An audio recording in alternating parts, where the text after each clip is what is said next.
Does your family ever get exasperated with you for stockpiling such things as paper towels, bottled water, or toilet tissue? Well, they certainly can't object to you stockpiling money.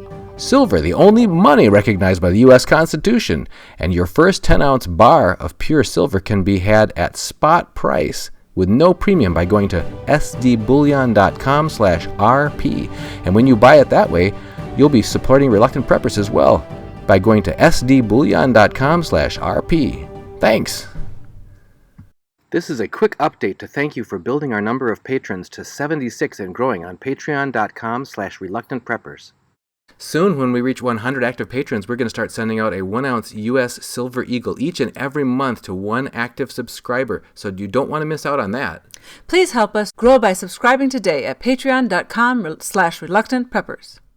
As a responsible person with growing concerns for your privacy and personal liberty, you want to know where we're headed and what you can do about it. We ask the experts what you need to do to take prudent and responsible action to safeguard your family's wealth and well-being, and what basic first steps will help you to be aware and prepared. ReluctantPreppers.com. Hey Reluctant Preppers, it's time for our month 2 checkpoint on building a stronger prepper. Here's some scenes from our previous episode as a reminder. Due to a lot of muscle loss through Lyme and Candida diseases, I've lost a lot of the strength that I had in the past, and I'm concerned that in the case of a disaster, I might not have the physical stamina and the strength to do a lot of the physical things that are necessary in an emergency situation and to really carry out my role as protector and provider for my family. So I've decided to go ahead and get some help and start building myself as a stronger prepper. So this will be a story. We'll take it in month-by-month episodes. I knew that I need to change my diet, I need to change my exercise regimen, and I needed some really good advice. So for the advice and coaching part, I went to this guy.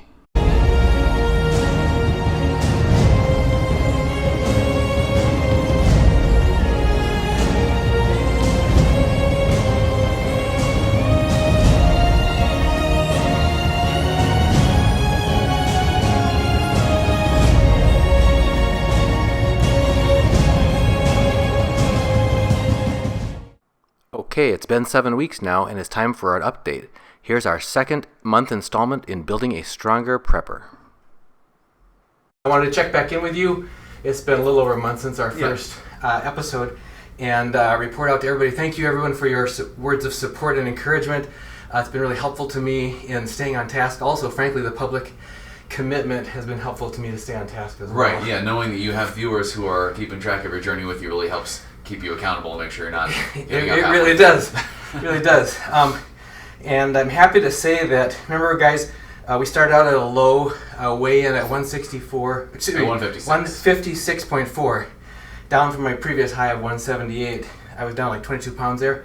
So it's been about 7 weeks here, and we're up to 165 for my morning weigh-in. So that's about a gain of 8.5 pounds over 2 months. Now, it is important to realize that that's not all pure muscle gain. Anyone who tries to tell you that you can put on 8 pounds of muscle in the course of about a month and a half, it's not possible even for a beginner lifter who is at the prime stage to put on as much muscle as possible. So some of that is going to be additional water weight you gain from being in a calorie surplus. Some of it will be body fat in addition to that. But again, in your goal, you're trying to add a lot of mass and also have a little bit of extra body fat stores. That's true. He's not trying to stay super lean. Correct. So that's why the calories are high enough to add both muscle and fat at the same time, because your main goal is to add body mass, not just muscle. Absolutely, and I have not been shying away from carbs in my diet, which prior to that I had been because of various medical conditions. So in addition to lots of protein, I've been getting plenty of fat and carbs along the way too. Carbs are very important both for boosting performance energy, for boosting testosterone, in order to keep all around full body health, and in order to boost, like I said, performance in the gym as well. The other thing I've been keeping track of every time I weigh myself in the first thing in the morning. First of all, I try to make it consistent. First thing in the morning, after having, I empty my bladder all throughout the night, but I just drink enough water in the morning just to be back to not dehydrated. And that's also important. If you're a person that is trying to keep track of your weight, you'll notice that weighing yourself first thing in the morning after going to the bathroom is going to be a much different weight, sometimes 3, 4, 5 pounds worth, than it is at the end of the day before going to the bathroom, because you'll attain water weight throughout the day. Correct. You're going to build up, your stomach might be full of food, etc., etc. So anyway, I've also been keeping track of like maximum number of push-ups in a first set. Yeah. Once when I was strong, I could do almost 100 push-ups in Sure, in the one first set. Now it got to be where it was 7 sets to get to 100. Okay. And so anyway, at the beginning of this, it was 40 push-ups in the first set, then 42, 44, 46. So this morning was 63 push-ups in the first set.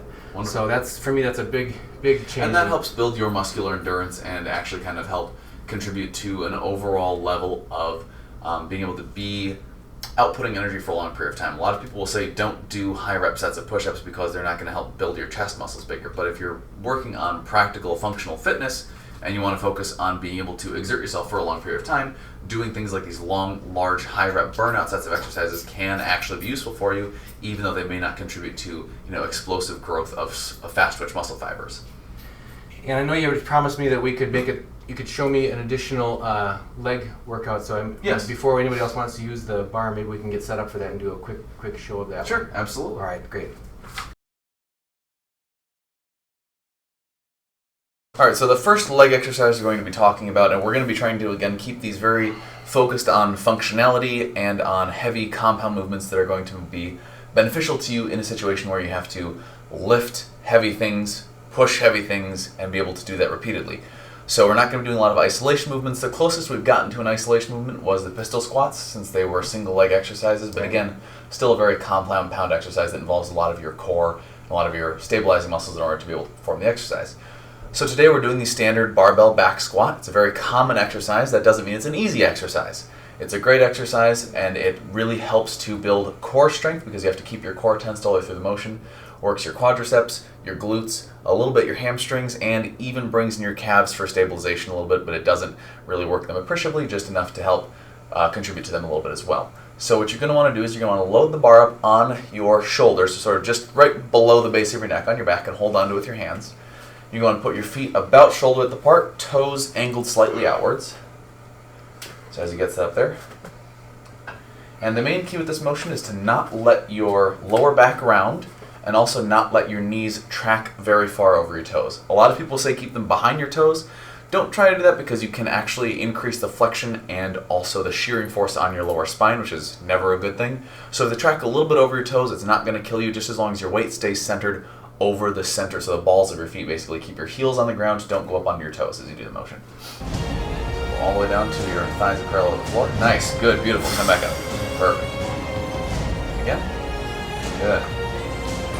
And I see he's keeping his feet on the floor, heels are staying on the ground, lower back is staying straight, core is staying tight, knees aren't tracking very far over the toes, maybe just about an inch maximum, and your upper legs are parallel to the floor, which is what you want. Good.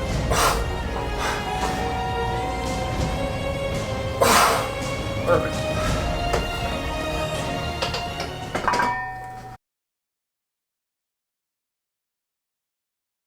Alright, so what's this deadlift? Sounds dangerous, like dead. So the next exercise you're going to be working on is the barbell deadlift. Is where you have a barbell loaded up with weight sitting on the ground, and your only goal is basically just to grab it, pick it up until you're standing, and then put it back down. You're not pressing it overhead, you're not doing anything like that. You know, people always say lift with your legs, not your back. This is the perfect exercise to really train that in because you definitely want to make sure that as you are lifting heavy items, you are keeping a neutral spine. You're not arching it, you're not rounding it forward. You want to make sure that your back stays neutral and in a secure, safe region, and that also you are using your legs and your glutes to actually lift the weight. So what you're going to do is you're going to set up, and in this case we're going to be doing a sumo deadlift because it's actually going to focus slightly more on the legs, and also in a lot of cases going to keep your back a little safer because your upper body gets to remain more upright throughout the entirety of the motion.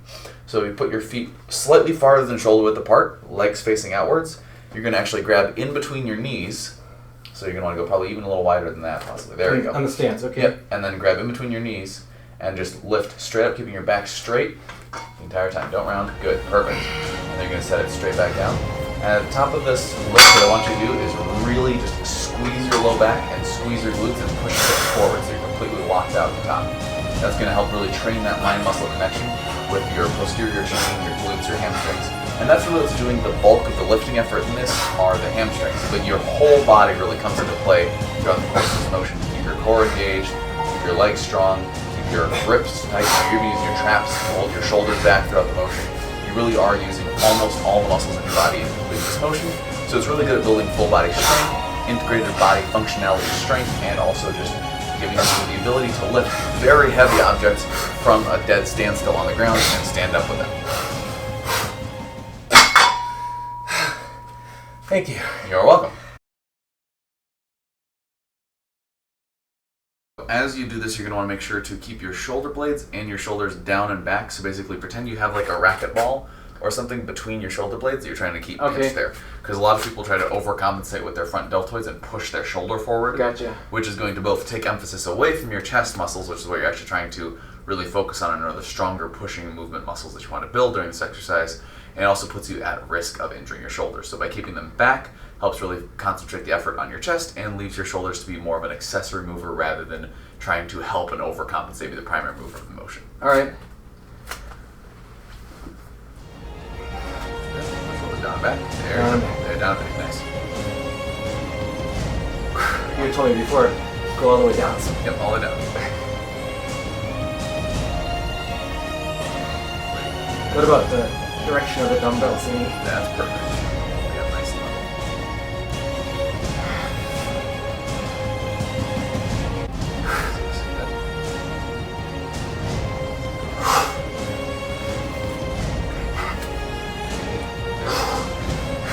You got at least 10. You can do this. 9.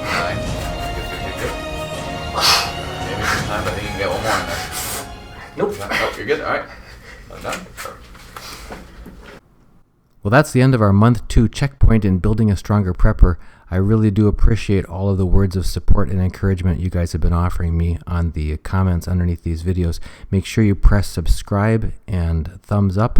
And just a new daily personal best this morning. I did 100 push-ups in 2 sets. That was 65 in the first set, and still weighing in at 165, which is up so far 8.5 pounds from my starting point, and I got another 13 pounds to go to regain my 178. So guys, keep pulling for me. I really appreciate it. Thanks. Bye.